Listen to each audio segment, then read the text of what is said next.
پہ بٹھا دیا جاتا ہے، اور بہت ساری جگہوں پہ بعض لوگ میرے آنے پر اٹھ کے کھڑے بھی ہو جاتے ہیں۔ ایک دفعہ ایک صحافی نے کسی حوالے سے مجھے فون کیا ہوا تھا، تو مجھے کہنے لگے آپ نظریاتی طور پر کچھ بیان کریں گے۔ میں نے کہا نظریاتی بات کیوں، میرا مقصد تو میرا جنون ہے، اور یہی تو حسن ہے ہمارے پاس، جو لحد میں عشق رخ شاہ کا داغ لے کے چلے، اندھیری رات سنی تھی چراغ لے کے چلے۔ اپنے اندر کبھی بھی اپنے آپ کو وزادار کریں، آپ کوئی بھی ہیں۔ میں آپ سے ایک بات عرض کروں، میں بزرگوں سے پہلے معذرت کر چکا ہوں، اور مجھے ایک بزرگ ہے یہاں جن سے میرا محبت کا رشتہ ہے، تو مجھے کھینچ لایا، ورنہ اتنی دیر تک تو اب بزدلی آ گئی ہے، طبیعت میں لمبا جلسہ ہوتا نہیں ہے ہم سے، ہم شام کے بعد ہی کر کے سو جاتے ہیں۔ کوئی دلیر لوگ ہوتے ہیں نا، رات کو 2 بجے بھی جلسہ ختم کریں تو پھر بھی فجر میں پہنچ جاتے ہیں، کچھ بزدل ہوتے ہیں، وہ 10-11 بجے سوئے تو پھر ہی فجر پڑھ سکتے ہیں۔ ہمارا ذرا ان بزدلوں میں شمار ہے۔ حاضر ہو گیا، ایک بات آپ سے عرض کروں، اپنی مزاج کو ضروری نہیں ہے کہ آپ سٹیج پہ ہو تو پھر ہی آپ وزادار ہیں، آپ کی پگڑی میرے برابر ہی ہو تو آپ وزادار ہیں۔ میرے بھائی، آپ کو بالکل مووی کے بالکل بیک میں جگہ ملی ہے، اور آپ کو کوئی نہیں جانتا۔ آپ بالکل دیکھیں نا، لیڈر تو آگے آگے ہوتے ہیں، لیکن تحریکوں کے اندر جو جان ہے وہ کارکن بنا کرتے ہیں۔ آپ جہاں رہیں تھوڑا اطمینان سے رہیں، تھوڑا خوبصورتی سے رہیں، تھوڑا اپنے اندر خاص قسم کا ٹھہراؤ پیدا کریں، طبیعتوں کے اندر ایک خاص قسم کی جاذبیت بنتا ہے۔ مومن جو ہوتا ہے نا، وہ بڑا وقار والا ہوتا ہے، اس کی اپنی ایک شان ہوتی ہے، ایمان کی اپنی ایک طاقت ہوتی ہے، عقیدے کے اندر اپنی ایک قوت ہوتی ہے۔ آپ کا کوئی اور تعارف نہ بھی ہو، یعنی آپ نہیں ہیں مفتی صاحب، چلے آپ نہیں ہیں علامہ صاحب، آپ پیر صاحب نہیں ہیں، آپ ڈاکٹر صاحب نہیں ہیں، آپ انجینئر نہیں ہیں، آپ کوئی سیاسی لیڈر نہیں ہیں، لیکن دنیا کا سب سے بڑا تعارف محمد عربی کا غلام ہوگا صلی اللہ تعالیٰ علیہ وسلم۔ اس سے بڑا تعارف کیا ہوگا؟ تو میرے عزیز، ایک تو اللہ کے بندے وزادار ہوتے ہیں، اور دوسری بات یہ کہ وَإِذَا خَاطَبَهُمُ الْجَاهِلُونَ قَالُوا سَلَامًا۔ ہر بندے کا وہ سٹیٹس نہیں ہوتا کہ اس سے بحث کی جائے، ورنہ اپنا سٹیٹس بھی خراب ہو جاتا ہے۔ کچھ لوگوں کے لیے ضروری ہوتا ہے کہ انہیں منہ نہ لگایا جائے۔ وَإِذَا خَاطَبَهُمُ الْجَاهِلُونَ قَالُوا سَلَامًا، یہ اللہ کے بندوں کی شان ہے، یہ عباد الرحمان کی شان ہے کہ جب جاہل ان سے مخاطب ہوتے ہیں تو وہ سلام کر کے گزر جاتے ہیں، وہ بحث نہیں کرتے، بلا وجہ نہ الجھیں۔ کبھی علماء بحث کریں گے عقائد کے لیے، علماء جن کو اللہ نے رسوخ دیا ہے وہ علمی مکالمہ کریں گے، وہ کرتے ہیں اللہ کے فضل سے، لیکن میں اور آپ جو عوام ہیں، ہم نہ بہت ساری ایسی چیزوں میں الجھتے ہیں جہاں بالکل ہمیں نہیں الجھنا چاہیے، اور پھر ایسے لوگوں سے جو جاہلانہ گفتگو کر رہے ہوں، جو بےہودگی پر اتر کر بات کر رہے ہوں۔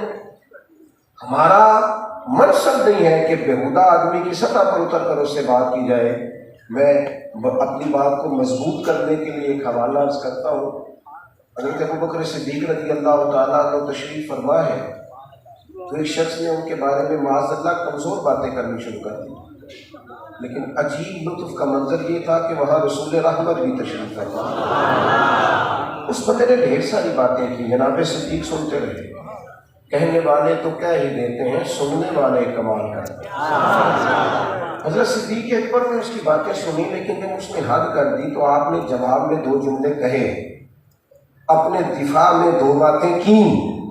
جب حضرت صدیق بولے تو اللہ کے محبوب اٹھے اور آپ اس مجلس سے، اس کمرے سے باہر تشریف لے گئے۔ جناب صدیق اکبر پیچھے نہ ہوئے، عرض گزار ہوئے، میرے ماں باپ قربان ہو حضور، جب تک وہ بات کرتا رہا آپ تشریف فرما کے جب میں بولا ہوں تو دیکھو ذرا محبوب صحابہ کے بارے میں کیا فرماتے ہیں، صحابہ کا دفاع کون کرتا ہے، کون کرتا ہے۔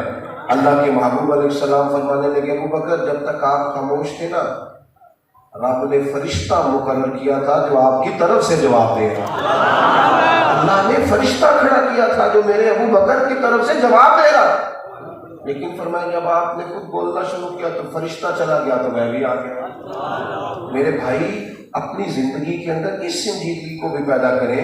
آپ پاس ایسے لوگوں سے ابحاث کرتے ہیں۔ ایک بات اور بھی عرض کروں، صحیح مسلم میں حدیث ہے، ایک دفعہ بعض لوگوں نے کچھ ایسے سوالات بھی پوچھے تھے اور بعض لوگوں نے وہ سوال بھی پوچھے تھے جو ضرورت نہیں ہوتی پوچھنے کی، تو نبی پاک علیہ السلام ناراض ہوئے اور حضور منبر پر جلوہ فراز ہوئے، فرمایا پوچھو جو پوچھنا ہے۔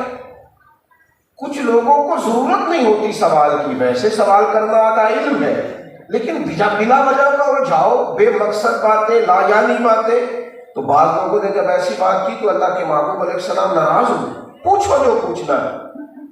پھر ایک شخص نے اپنا انجام پوچھا تو محبوب نے بتا دیا، پھر ایک نے اپنا نسب پوچھا تو حضور نے بتا دیا، پھر حضرت عمر فاروق کھڑے ہوئے اور پھر اپنے ہاتھ باندھ کے عرض کی حضور مہربانی فرمائے، رضیت باللہ ربا وبالاسلام دینا وبسیدنا و مولانا محمد النبی و رسولہ، کہ یا رسول اللہ مہربانی کرے معاف کر دیں، ہم بڑے راضی ہیں کہ اللہ ہمارا رب ہے، ہم بڑے راضی ہیں، ہم بڑے راضی ہیں کہ اسلام ہمارا دین ہے، اور حضور ہم بڑے خوش قسمت ہیں کہ اللہ نے آپ کو ہمارا نبی اور رسول بنایا۔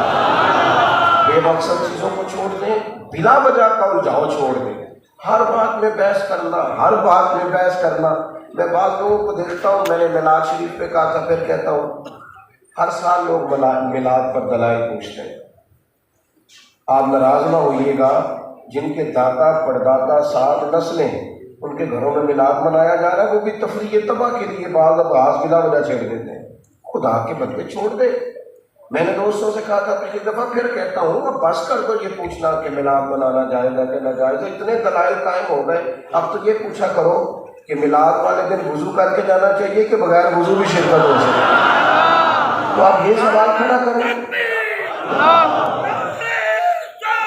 یا رسول اللہ، سنیں جناب، اللہ آپ کو جزا دے۔ تو اپنی زندگی سے لاکھ، اور میں آپ سے ایک اور بات بھی عرض کروں، گھر میں بھی ابحاث بند کرتے ہیں، اور یہ زیادہ ذمہ داری مرد کی ہے۔ یہاں زیادہ علماء بیٹھے ہیں تو میں ویسے بھی مفتی نہیں ہوں، وہ فتویٰ تو دے نہیں سکتا، پر ایک میں نے دے دیا ہے، اگر آپ قبول کر لیں تب بھی ٹھیک ہے، ناراض ہو جائے تب بھی ٹھیک ہے، پورا آپ کو ایک حق کا حاصل ہے۔ میری رائے یہ ہے کہ میاں بیوی کی بحث میں نا زیادہ تر غلطی میاں صاحب کی ہوتی ہے۔ اتنا تو نانا گورو یار بنے، آپ نے تو خود گورنا شروع کر دیا ہے۔ میاں بیوی کی بحث میں زیادہ تر غلطی، مجھے پتا ہے آپ نے نہیں بولنا کیا بات ہے، لیکن میں کہہ ٹھیک رہا ہوں، ابھی دلیل دوں گا اس کی۔ زیادہ تر غلطی کیوں بھلا؟ اس لیے کہ عورت بیچاری کی عقل تھوڑی ہوتی ہے، پوری نہیں ہوتی۔ میاں صاحب کی تو پوری ہے نا، تو بحث ختم کس نے کرنی تھی؟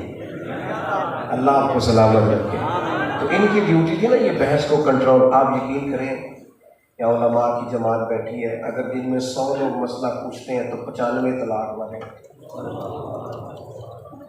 اور بعض اوقات یوں بھی ہوتا ہے کہ وہ مسئلہ پوچھنے شخص آیا تو اس کے ساتھ چھوٹے چھوٹے بچے ہیں، ان کو دیکھ کر کلیجہ منہ کو آتا ہے کہ یار یہ بچے ماں باپ کے ہوتے ہوئے اب یتیموں جیسی زندگی گزاریں گے، اب یہ کسی کے ہاں پلیں گے، اور جب کھولتے ہیں ٹٹولتے ہیں تو پیچھے کوئی لمبا جھگڑا نہیں، بحث نکلتی ہے۔ اس میں بحث کی، اس بحث میں ہم جیت گئے، رشتہ ہار گیا، ہم جیت گئے، رشتہ ہار گیا، بچے پریشان ہو گئے، در در کی ٹھوکریں کھانے کو چھوڑ دیا، پر چلو بحث تو جیت گئی نا۔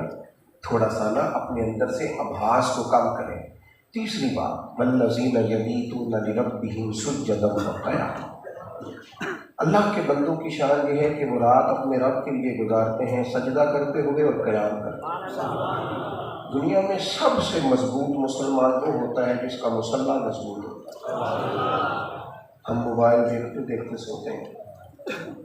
اب ڈاکٹر یہ کہنے لگے ہیں کہ لوگوں کی نیند پوری نہ ہونے کی ایک وجہ یہ ہے کہ تکیے کے نیچے موبائل ہوتا ہے، تو توجہ ذہنی طور پر اس طرف لگی رہتی ہے، قرار کی نیند ہی نہیں لوگوں کو نصیب ہوتی۔